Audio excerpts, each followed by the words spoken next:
రాక్షస ప్రేమ పార్ట్ 79. విరాజ్ గుండెల మీద నిద్రిస్తున్న వేగాకి 10 గంటలకు మెలకువ వస్తుంది. నిద్రలేచి విరాజ్ని లేపుతుంది. కొంచెం సేపు పడుకుంటా వేగా అంటాడు విరాజ్. స్టేషన్కి వెళ్ళరా అని అడుగుతుంది వేగ. హాఫ్ డే లీవ్లే, విసిగించకు. నిద్ర లేపడం విసిగించినట్ట నాయన అంటుంది వేగ. వెళ్ళి టిఫిన్ తిను వేగ, బ్రష్ చేసుకోకుండానే తినమంటారా అంటుంది వేగ మళ్ళీ అరిపిస్తూ. నీ ఇష్టం వచ్చినట్టు తిను, నన్ను మాత్రం తినకు అన్నాడు విరాజ్. అబ్బో, మిమ్మల్ని తినే ఉద్దేశం లేదు, కానీ లీవ్ ఎందుకు పెట్టారో చెప్పండి. నిన్ను హాస్పిటల్కి తీసుకువెళ్ళడానికి. టిఫిన్ చేసి రెడీగా ఉండు, నేను ఒక అరగంట తర్వాత లేస్తాను అంటాడు. ఓకే విరాజ్ అంటూ అతని తల నిమిరి బెడ్ దిగుతుంది. సుభాష్ని ఏం టిఫిన్ చేశావు అని అడిగింది. ఉడుకుతుంది అమ్మా, ఒక 10 నిమిషాలు అంటుంది. నువ్వు కూడా లేట్గా లేచావా? నైట్ పెళ్లిలో లేట్ అయిందిగా. అవునమ్మా అంటూ టిఫిన్ రెడీ చేస్తుంది సుభాష్ని. టిఫిన్ ప్రిపేర్ చేయడం అయ్యాక నువ్వు తినేసి రెడీ అవ్వు, హాస్పిటల్కి వెళ్తున్నాం ఈరోజు అని చెప్పింది సుభాష్నికి వేగ. అలానే వేగమ్మ, మీరు బ్రష్ చేసుకున్నారా అని అడుగుతుంది. లేదు, చేసుకోవడానికి వెళ్తున్నా, నేను వడ్డించుకొని తింటానులే, టేబుల్ మీద పెట్టు అన్నీ అంటుంది. సరే వేగమ్మ అని సుభాష్ని కూడా వెళ్ళిపోతుంది. సాధిక బద్ధకంగా ఒళ్ళు విరిచి చుట్టూ చూస్తుంది. కొత్తగా కనిపిస్తున్న రూమ్ని చూసి ఒక్క క్షణం కంగారు పడుతుంది. సాధిక ఎప్పుడు లేస్తుందా, గుడ్ మార్నింగ్ అని ఎప్పుడు విష్ చేద్దామా అని ఎదురు చూస్తున్న నీరజ్కి ఆమె కంగారు పడడం కంటపడగానే వాట్ హ్యాపెండ్ అని అడుగుతాడు. అప్పుడు చూస్తుంది నీరజ్ వైపు. పంచె కట్టుకుని పూజకి రెడీ అయ్యి కూర్చుంటాడు. నీరజ్ గారు అంటుంది ఆశ్చర్యంగా చూస్తూ. నీరజ్ మాత్రం కోపంగా చూస్తాడు. ఏంటి భయపడతారా మీరు ఆ చూపుతో? పిలుపు మారిందేంటి అని అడుగుతాడు సాధికని. అంటే ఇప్పుడు మన పెళ్ళి అయింది కదా, అందుకే ఈ రెస్పెక్ట్ అని సిగ్గుపడుతుంది. ఆహా, ఏమన్నా సిగ్గుపడుతున్నావా? కొంచెం దాచుకో ఆ సిగ్గుని, నైట్ చూద్దామంటూ ఒళ్ళు విరుచుకుంటాడు. అతను ఏమన్నాడో అర్థమయ్యి సిగ్గుతో మెలుకులు తిరుగుతుంది. ఏంటి నీరజ్, పొద్దున్నే రెడీ అయ్యావు అని అడిగింది సాధిక. రోములు నోచుకోవాలి కదా పెళ్లి తర్వాత. అవును కదా, అయ్యో మర్చిపోయానే, అత్తమ్మ వాళ్ళు ఏమనుకుంటారో, మీరైనా లేపచ్చుగా అని భయపడుతుంది. నేను లేపుదామని వస్తే నా కొడుకు ఊరుకోలేదు అని అప్పుడే నీరజ్ వాళ్ళమ్మ వస్తుంది. సాదికి ఇష్టం వచ్చినప్పుడే లేస్తుంది. నువ్వు వెళ్ళు మామ్ అని నేను గది నుండి వెళ్లే వరకు ఊరుకోలేదు అంటుంది. సారీ అత్తయ్య అని ఫాస్ట్గా బెడ్ మీద నుండి దిగుతుంది సాధిక. ఇట్స్ ఓకే సాధిక, వెళ్ళి ఫ్రెష్ అవ్వు. నీరజ్, నువ్వు కూడా రా, ఇంకా అమ్మాయి రెడీ అయి వస్తుంది. అమ్మ లేదమ్మా, తనతో పాటే వస్తాను అంటాడు. రే, ఎక్కువ చేస్తున్నావు, మూసుకొని రా అని లాక్కెళుతుంది. నీరజ్ మాటలు వినిపించి నవ్వుకుంది సాధిక వాష్రూమ్లో. వేగా రెడీ అని చెప్పగానే విరాజ్ కూడా లేచి ఫ్రెష్ అవుతాడు. ఇంకా వెళ్దామా, సుభాష్ని రెడీగా ఉందా అని అడుగుతాడు. మీరు టిఫిన్ చేయలేదుగా. ఇప్పుడే కదా లేచింది, ఆకలి లేదు వేగా. అలా అంటే ఎలా అంటుంది. హాస్పిటల్ నుండి వచ్చాక తింటాను, నువ్వురా అని ఆమె చేయి పట్టుకుంటాడు. అక్కడ ఎంత టైం పడుతుందో తెలియదుగా విరాజ్ అంది వేగ. అబ్బా, నువ్వు నీ గురించి ఆలోచించు చాలు, పక్కన వాళ్ళ గురించి థింక్ చేసి బ్రెయిన్కి స్ట్రెస్ ఇవ్వకు. నీకు లేని బాధ నాకెందుకు అంటూ కారులో ఎక్కుతుంది వేగా కూడా. హాస్పిటల్లో వేగా చెకప్ కోసం రూమ్లోకి వెళ్తుంది. తనకి గుడ్ న్యూస్ ఎప్పుడు చెప్తారా అని ఫోన్ పట్టుకొని చూస్తూ ఉంటాడు విరాజ్. గంట తర్వాత డాక్టర్ అతనిని లోపలికి రమ్మని పిలుస్తుంది. విరాజ్ గారు, మీ భార్యకి ఇప్పుడు అంతా బాగానే ఉంది. 1 వీక్ చూద్దాం, లేకపోతే ఆపరేషన్ చేద్దాం, ఫ్రీగా డెలివరీ అవ్వడానికి ఎదురు చూద్దామని చెప్పింది డాక్టర్. ఓకే డాక్టర్, తన హెల్త్కి ఏం ప్రాబ్లం లేదు అన్నారు కదా, అది చాలు అంటాడు విరాజ్. టాబ్లెట్స్ ఏమైనా చేంజ్ చేయాలా, అవే కంటిన్యూ చేస్తే సరిపోతుందా అని అడుగుతాడు. అవి కంటిన్యూ చేయండి చాలు విరాజ్ గారు. ఓకే డాక్టర్, ఇంకా మేము వెళ్ళొచ్చా అని అడుగుతాడు. వేగాన్ని తీసుకొని ఇంటికి రిటర్న్ అవుతుంటే విరాజ్ ఎదురు చూస్తున్న గుడ్ న్యూస్ రానే వస్తుంది. ఫోన్ మెసేజ్ చూసిన దగ్గర నుండి విరాజ్లో గ్లో కనిపిస్తుంటే ఆ విషయం ఏంటో తెలుసుకోవాలని వేగా ఎంతగానో ఆరాటపడుతుంది. మాకు చెప్తే మేము కూడా ఆనందిస్తాము కదా, మీ ఫేస్లో గ్లోకి కారణం ఏమిటో చెప్పండి అంటుంది. నీకు చెప్పాల్సిన విషయమే అది, కానీ కొంచెం టైం పడుతుంది. నాకు చెప్పాల్సిన విషయం అయితే ఇప్పుడే చెప్పండి, నేను హ్యాపీగా ఫీల్ అవుతాను అంది వేగ. ప్రూఫ్స్తో సహా అన్నీ నిరూపించిన తరువాత అన్నీ చెప్తాను, కొంచెం వెయిట్ చేయి వేగా. ప్రూఫ్సా? దేని గురించి మాట్లాడుతున్నారు మీరు? ఏదో ఉందిలే వేగా, నువ్వేం ఆలోచించకు, హ్యాపీగా ఉండు అంటాడు విరాజ్. ఇల్లు రాగానే ఇద్దరు లోపలికి వెళ్ళమని చెప్తాడు విరాజ్. మీరు రారా అని అడిగింది వేగ. చాలా అర్జెంట్ పని, నేను వెళ్ళాలి, టేక్ కేర్ అని చెప్పి కార్ని రివర్స్ చేస్తాడు. నీరజ్ ఇంటికి వెళుతుంటే దారిలో 4 వ్యక్తులు ప్రణవ్కి మత్తుమందు ఇచ్చి కిడ్నాప్ చేస్తారు. మత్తు బాగా ఎక్కడంతో అతని స్పృహలోకి రావడానికి దాదాపు 2 గంటల సమయం పడుతుంది. నెమ్మదిగా కళ్ళు తెరుస్తూ జరిగింది మొత్తం గుర్తు తెచ్చుకుంటాడు. కళ్ళు తెరిచి చూసి షాక్ అవుతాడు. ఈ ప్లేస్ బాగా తెలిసిన దానిలే కనిపిస్తుందేంటి అని కళ్ళు నిలుముకోవడానికి చేతులు ఎత్తుతుంటే అవి సహకరించవు. ఎందుకంటే ప్రణవ్ 2 చేతుల్ని కుర్చీకి కట్టేస్తారు. తనని ఎవరు కిడ్నాప్ చేశారో అర్థం కాక పెద్ద పెద్దగా అరుస్తాడు. ఎవరైనా ఉన్నారా, నన్ను ఎందుకు ఇక్కడ బంధించారు అని పెద్ద పెద్దగా అరుస్తాడు. మాస్క్ పెట్టుకుని ఒక వ్యక్తి ప్రణవ్ ముందుకు వచ్చి నించుంటాడు. రేయ్, సైలెంట్గా కూర్చోకపోతే మళ్ళీ ఇంకొకసారి మత్తు మందు ఇవ్వాల్సి వస్తుంది. మళ్ళీ 2 గంటలు స్పృహ కోల్పోయి కూర్చుంటావు. మూసుకొని ఉండు అంటాడు. ఎవరు నువ్వు? నన్ను ఎందుకు కిడ్నాప్ చేశావు? నీకు కావాల్సింది మనీ అయితే చెప్పు, ఎంత కావాలంటే అంత ఇస్తాను అంటాడు ప్రణవ్. కొన్ని పనులు మనీ కోసం చేయరు, కానీ సైలెంట్గా కూర్చో, మా సార్ వచ్చేస్తారు, ఒక పావుగంట ఓపిక పట్టు అంటాడు. నిన్ను ఎందుకు ఇక్కడికి తీసుకొచ్చారో క్లారిటీగా అర్థమవుతుంది. పావుగంటలో తనని ఎవరు కిడ్నాప్ చేస్తారో తెలుసుకోవచ్చు అనేసరికి ప్రణవ్ సైలెంట్ అవుతాడు. అరిచి గోల పెట్టే కన్నా తెలివిగా ఆలోచిస్తే బెటర్ అని అతని తెలివికి పదును పెడుతుంటాడు. నోములు అవ్వగానే నీరజ్ సాది ఇద్దరూ కలిసి భోజనం చేస్తారు. నీరజ్ భోజనం చేస్తూ, బేబీ తిన్నాక రూమ్కి వచ్చాయి, నీతో పని ఉంది అంటాడు హస్కీగా. ఏం పని అంటుంది సాధిక సైడ్కి తిరిగి నవ్వుతూ. అన్నీ తెలిసి కూడా ఓవర్ యాక్షన్ చేయడం నీ వల్లే అవుతుందేమో సాధిక. మిమ్మల్ని ఆ మాత్రం ఆడుకోకపోతే ఎలా చెప్పండి అంటుంది సాధిక. మిమ్మల్ని అండి గారు ఏంటే రెస్పెక్ట్, కాల్ మీ నీరజ్ అంటాడు. సాధిక వెంటనే ఫోన్ తీసుకుని నీరజ్కి ఫోన్ ఇస్తుంది. చాలా చండాలంగా ఉంది నువ్వు చేసిన జోక్ అని చిరాగ్గా చూస్తాడు నీరజ్. నా సెన్స్ ఆఫ్ హ్యూమర్ చూసి మీకు కుళ్ళు అని మూతి తిప్పుతుంది. ఇప్పుడు కాదు ఈ మూతి తిప్పడాలు, లంచ్ చేసిన తర్వాత రూమ్కి రా, అక్కడ చూసుకుందాం అంటాడు. అమ్మ వాళ్ళు అత్తయ్య వాళ్ళు చూశారంటే బాగోదు అంది సాధిక. నైట్ వరకు ఆగలేకపోతున్నారా? ఆగగలిగితే నిన్ను ఇలా ఎందుకు బతిమిలాడుకుంటాను అన్నాడు నీరజ్. నాకు ఈ చెత్త కారణాలు చెప్పకుండా త్వరగా తినిరా అంటూ తన లంచ్ని ఫినిష్ చేసి రూమ్కి వెళ్తాడు. వెళ్ళకపోతే ఎక్కడ అప్సెట్ అవుతాడో అని సాధిక ఎవరికీ కనిపించకుండా నీరజ్ కోసం రూమ్లోకి వెళ్ళింది. రాను అన్నావు కదా, ఎలా వచ్చావంటూ రూమ్ లాక్ చేస్తాడు నీరజ్. వెళ్ళిపోమ్మంటే వెళ్ళిపోతాను, మీ ఇష్టం అంటూ సాధిక బిల్డప్ ఇస్తుంటే డోర్కి అదిమి పెట్టి అతన్ని 2 చేతులతో ఆమెని లాక్ చేసే ఆమె తేనె పెదవుల్ని అందుకుంటాడు. మొదట గింజుకున్న కొద్దిగా అతనికి సహకరించడం మొదలు పెడుతుంది సాధిక. నీరజ్ ఇప్పుడు నావాడు, మా ఇద్దరి మధ్య ఇలాంటివి తప్పు కాదు అనే ఆలోచన సాధిక మైండ్లోకి రాగానే అతనికి సహకరించడం మొదలు పెడుతుంది. ఇద్దరూ ఒకరి అమృతాన్ని ఒకరు పంచుకుంటూ బెడ్ మీదకి చేరతారు. సార్, ఆ ప్రణవ్ స్పృహలోకి వచ్చాడు, మీకోసమే ఎదురు చూస్తున్నాడు. తనని ఎవరు కిడ్నాప్ చేశారో అని తెలుసుకోవడానికి చాలా ఆరాటపడుతున్నాడు ప్రణవ్. నన్ను చూసిన తర్వాత షాక్ కూడా అవుతాడులే అని ఆ వ్యక్తి ప్రణవ్ దగ్గరకు వెళ్తాడు. ఎలా తప్పించుకోవాలి అనే ఆలోచనలతో ఉన్న ప్రణవ్ అతని ముందు ఒక వ్యక్తి వచ్చి నుంచోగానే ఆత్రంగా తల ఎత్తి చూస్తాడు. ఎవరా అని. ఎదురుగా ఉన్న వ్యక్తిని చూసి, నువ్వా నన్ను కిడ్నాప్ చేసింది అంటాడు. నేనే అంటూ నాయక్ చైర్ తెస్తే దాని మీద కూర్చొని ప్రణవ్నే చూస్తాడు విరాజ్. ఓహో, మీ వైఫ్తో ఫ్రెండ్షిప్ చేస్తున్నా అని కిడ్నాప్ చేసావా మిస్టర్ విరాజ్? మీదో గొప్ప ఫ్రెండ్షిప్, నేను దానికి జలస్ ఫీల్ అయ్యి నేను కిడ్నాప్ చేయడమే అని నవ్వుతాడు విరాజ్. మరి ఎందుకు కిడ్నాప్ చేసావో చెప్పు. పబ్లో నువ్వు వేసిన వేషాలు అన్నీ నీ భార్యకి చూపిస్తానేమోనని భయం వేసిందా అని అంటాడు ప్రణవ్. ఓహో, నువ్వు ఏదేదో వాగేస్తున్నావు రా, సరే చెప్తా ఎందుకు కిడ్నాప్ చేశాను అంటూ చైర్లో వెనక్కి వాలి స్ట్రైట్గా పాయింట్కి వస్తాడు విరాజ్. రే ప్రణవ్గా, వనితని ఎందుకు చంపావు అని అడుగుతాడు విరాజ్ ప్రణవ్ని.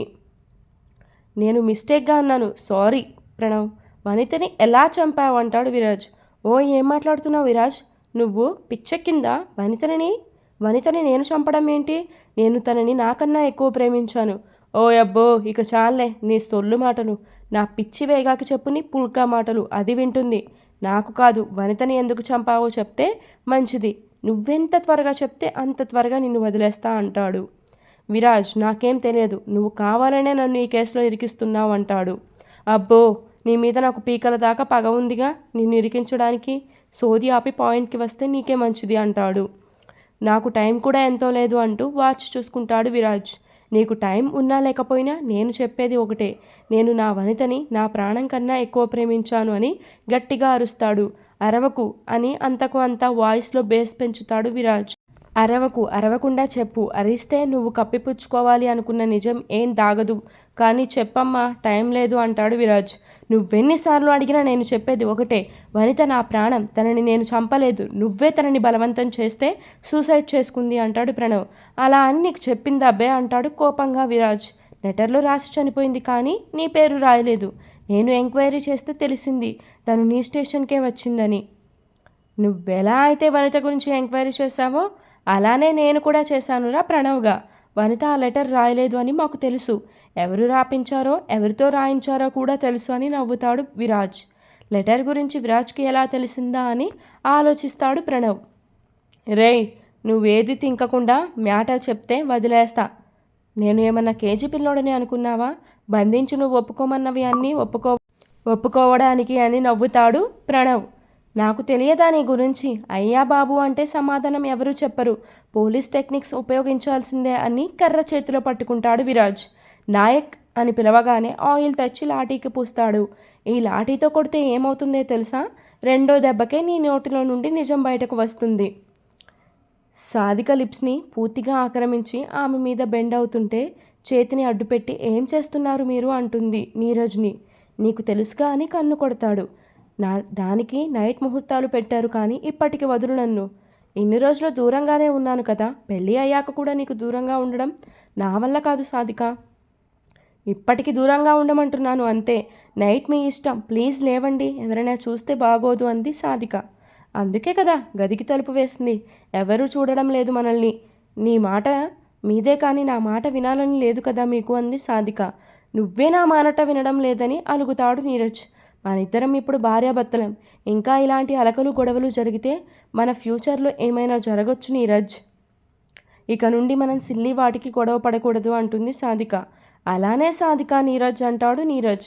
తన పేరుని అతని పేరుతో కలపగానే సాధిక అతన్ని టైట్గా హక్ చేసుకుంది.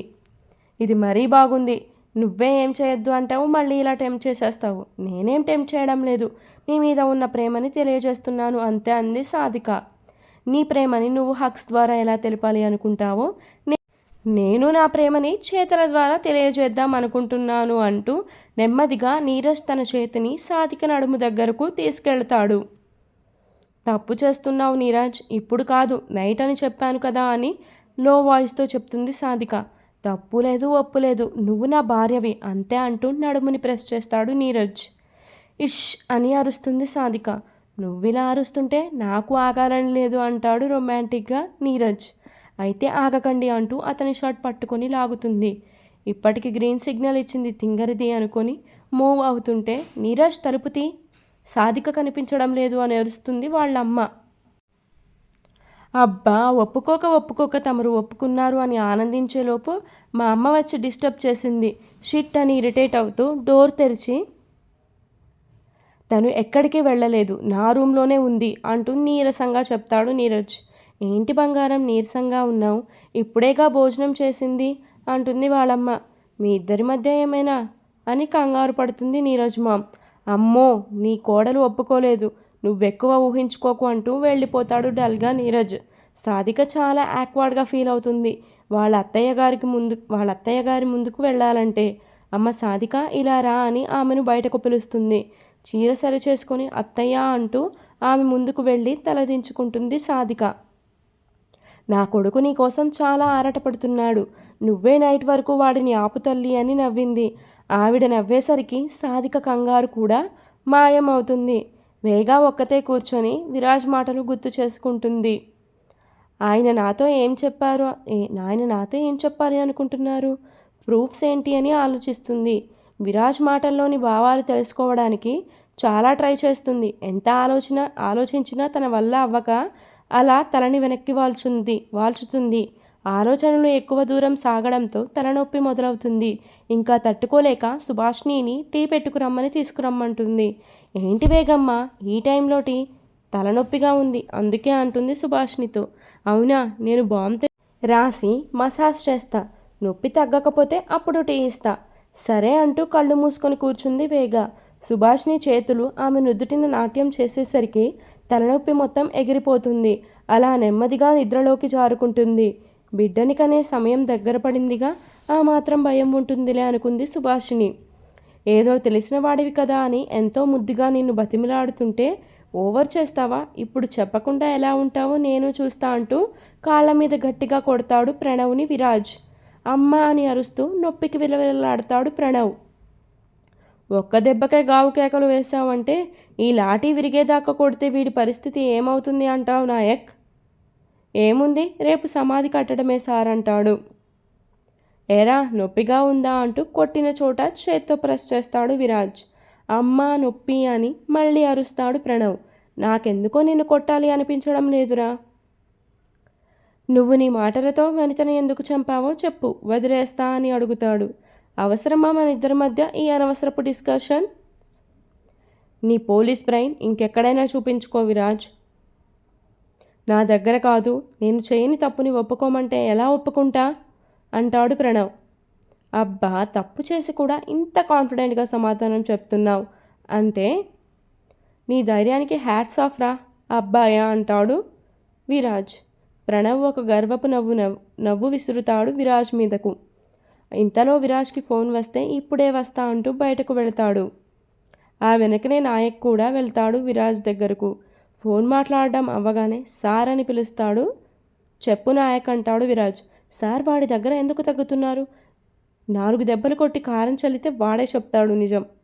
నాకు తెలుసు నాయక్, కానీ వేగా వీడియో చూసినప్పుడు ఆమె నమ్మదు. ప్రణవ్ని కొట్టి మనమే అలా అతని చేత చెప్పించామనుకుంటుంది. అందుకే ఈ జాగ్రత్త. లేకపోతే వాడి మీద జాలి కాదు నాకు అన్నాడు విరాజ్. ఒక పావుగంట చూస్తా, వాడు మాట విన్నాడంటే ఓకే, లేదంటే మన ఒరిజినల్కి వచ్చేద్దాం అంటాడు. సరే సార్ అని విరాజ్ని ఫాలో అవుతాడు నాయక్. ఏరా ఒక్క దెబ్బకి చెప్తావా, ఇంకో దెబ్బ కొట్టనా అంటాడు. 50 దెబ్బలు కొట్టినా నేను చేయని తప్పుని ఒప్పుకోను అంటాడు ప్రణవ్. ఆహా, ఏం సొల్లు కబుర్లు చెప్తున్నావురా, నిన్ను ఇలా కాదు ఈడ్చి తన్నాలి అంటూ మళ్ళీ 2 దెబ్బలు వేస్తాడు కాలి మీద. ప్రణవ్ నొప్పిని తట్టుకోలేక పెద్దగా కేకలు పెడతాడు. విరాజ్, నేనెవరో తెలిసి కూడా నువ్విలా చేస్తున్నావంటే నీకు రోజులు మూడాయని అర్థం.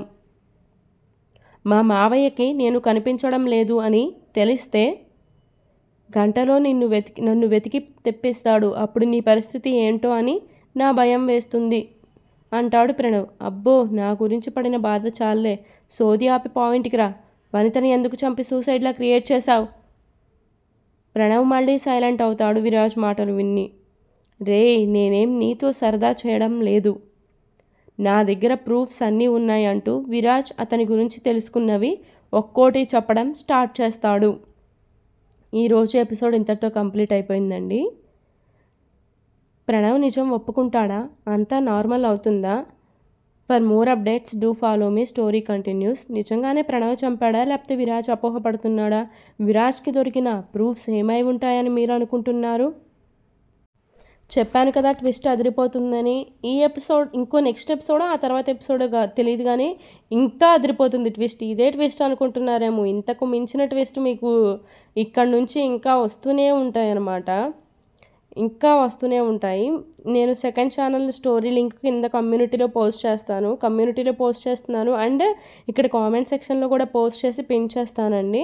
మీరు ఆ స్టోరీ ఛానల్ తెలియకపోతే అందులోకి వెళ్ళి ఆ స్టోరీని కూడా చదివేసి ఎంకరేజ్ చేస్తారని కోరుకుంటున్నాం. స్టోరీ కనుక మీకు నచ్చితే like, share, comment and subscribe. మధ్యలో సాధిక వాళ్ళ సోది ఎందుకు రాస్తున్నారు అనుకుంటున్నారేమో. స్టోరీలో అన్ని క్యారెక్టర్స్ కూడా ఇంపార్టెంటేనండి. సాధిక, నీరజ్ కూడా ఈ స్టోరీలో మెయిన్ క్యాప్ అయినా కానీ కొంతవరకు కూడా ఆ క్యారెక్టర్స్ కూడా ఇంపార్టెంటే. వాళ్ళవి కూడా ప్యారలర్గా సాగుతుంటాయి. స్టోరీ అర్థం చేసుకోండి, ఎందుకంటే వాళ్ళ ఇన్వాల్వ్మెంట్ కూడా ఫ్యూచర్లో వస్తుంటుంది. దేనికి వస్తుంది అనేది అయితే మాత్రం మీరు స్టోరీలో చూసేయడమే. Story continues. Thank you so much. I love you.